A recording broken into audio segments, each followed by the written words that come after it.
नमस्कार। आज हम हिंदी भाषा की 7वीं कक्षा की पाठ्य पुस्तक ज्ञान सागर के पाठ 15 अन्नदाता कृषक कविता की व्याख्या करेंगे, जिसके कवि पूरन चंद्र कांडपाल जी हैं।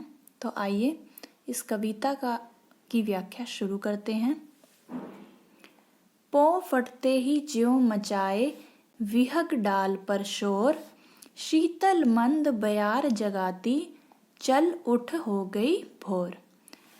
इन पंक्तियों में कवि कहते हैं कि पौ फटते ही ज्यों मचाए, कि सुबह होते ही जब विहग डाल पर शोर, कि जो पक्षी हैं, विहग का अर्थ है यहाँ पर पक्षी जो हैं पेड़ की डाली पर चहचहाना शुरू कर देते हैं। शीतल मंद बयार जगाती, और जो शीतल ठंडी हवा चलती है वह जगाती है किसे? किसान को। चल उठ हो गई भोर, कि अब सुबह हो गई है, अब उठ जाओ। और किसान को भी पता चल जाता है कि पक्षियों का चहचहाना शुरू हो गया है और ठंडी शीतल हवा चल रही है, तो उसे पता चल जाता है कि भोर हो गई है, यानी सुबह हो गई है। कांधे रख हल चल पड़ा वह, वृषभ सखा संग ले अपने, जा पहुंचा निज कर्म क्षेत्र में, प्रत्यय लालिमा से पहले। कि किसान जो है अपने कंधे पर अपने हल को लेकर वह चल पड़ा है अपने रास्ते। वृषभ सखा संग ले अपने, और अपने साथ अपने जो बैलों की जो जोड़ी है, वृषभ का अर्थ है बैलों की जो जोड़ी है उन्हें साथ लेकर अपने संग ले चला है। जा पहुंचा निज कर्म क्षेत्र में, और वह अपने कर्म क्षेत्र में यानी कि अपने खेतों में पहुंच चुका है। प्रत्यय लालिमा से पहले, कि सूर्य निकलने से भी पहले वह अपने खेतों में जा पहुंचा है। परिश्रम मेरा दीन धर्म है, मंदिर है मेरे खलियान, पूजा वंदना खेत है मेरी, माटी में पाऊं भगवान। इन पंक्तियों में किसान कह रहा है कि परिश्रम यानी मेहनत ही मेरा दीन धर्म है। उसका जो सबसे पहला धर्म है वो क्या है? उसका मेहनत है। मंदिर है मेरे खलियान, और जो उसके खलियान है, जहाँ पर वह अपनी फसल को रखता है, वह उसके लिए मंदिर है।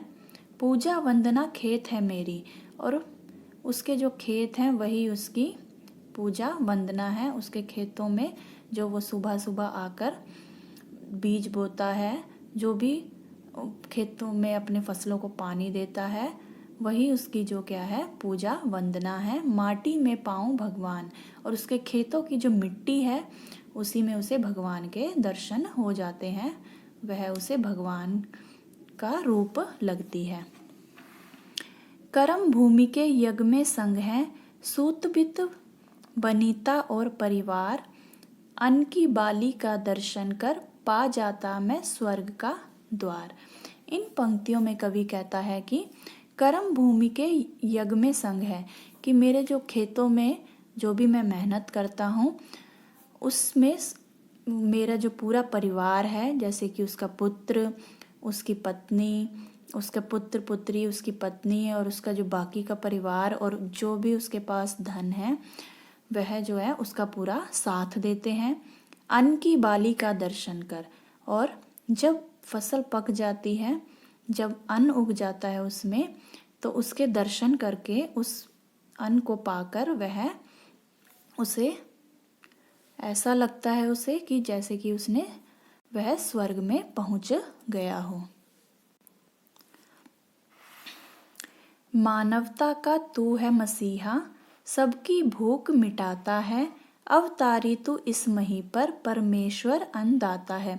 इन पंक्तियों में कवि किसान को कह रहा है कि मानवता का तू है मसीहा, कि तू मानव जगत में सबके लिए मसीहा है, सबकी भूख मिटाता है, तो सबकी भूख मिटाने वाला है।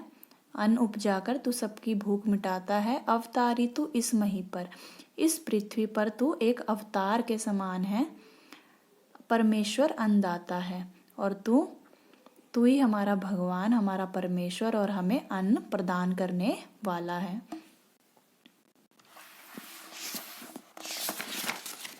आगे, कृषक तेरी ऋणी रहेगी सकल जगत की मानवता, यदि न बोता अन्न बीज तू, क्या मानव कहीं टिक पाता।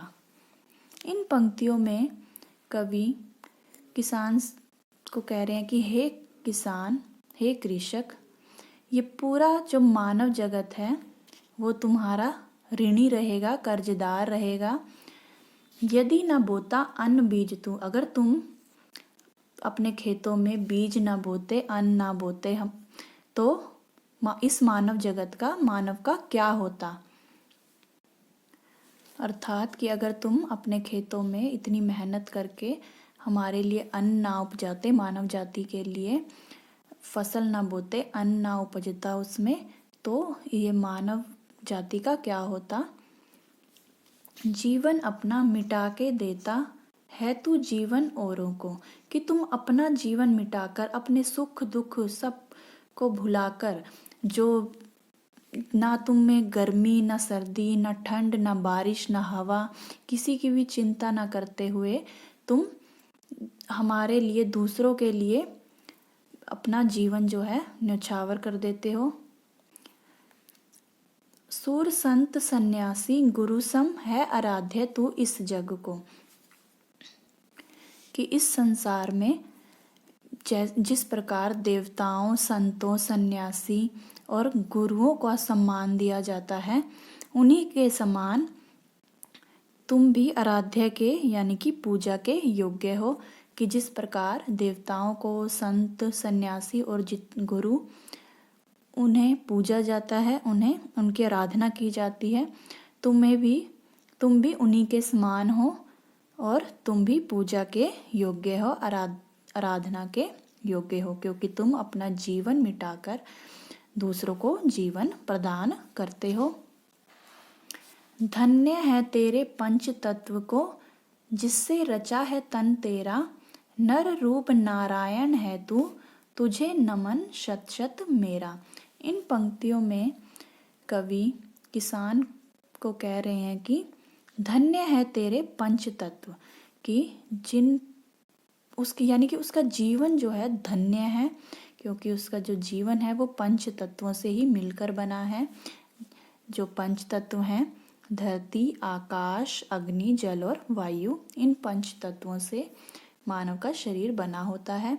तो कवि यही कह रहे हैं कि तुम्हारे जीवन जो है धन्य है, जिसने तुम्हारे इस सुंदर और जिससे तुम्हारा जो ये शरीर है बना हुआ है।